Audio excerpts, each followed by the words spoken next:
एक बार की बात है, राजा रवि सिंह के राज्य में एक छोटा सा गांव था, चंपापुर।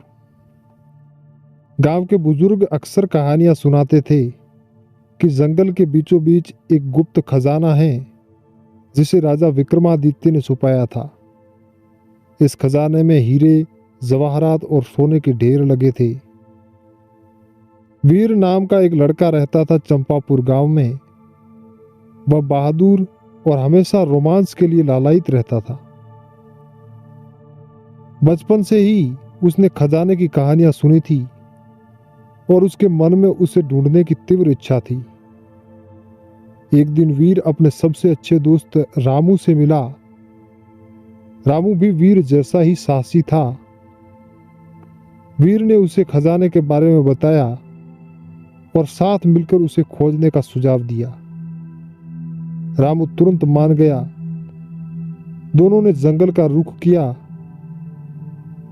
पुराने नक्शों और कहानियों को ध्यान में रखते हुए वे जंगल की गहराइयों में घुसे।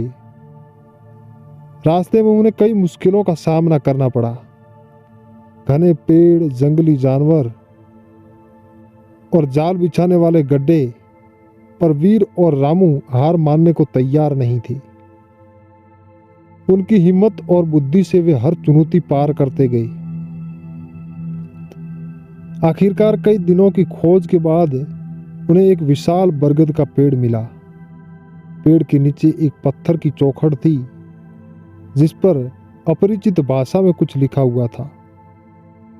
वीर निराश होने लगा, लेकिन रामू ने हार नहीं मानी। गांव के सबसे विद्वान व्यक्ति की मदद से उन्होंने उस भाषा को समझ लिया। पत्थर पर लिखा था कि खजाना उसी के लिए है जो लालच से दूर है और जिसका दिल साफ है। वीर और रामू समझ गए, असली खजाना धन दौलत नहीं, बल्कि उनकी दोस्ती, साहस और ईमानदारी थी। उन्होंने खुश होकर एक दूसरे का हाथ थामा और वापस गांव की ओर लौट पड़े। भले ही उन्हें सोने का खजाना नहीं मिला, लेकिन उन्होंने सीखा कि असली खजाना हमारे अंदर ही होता है।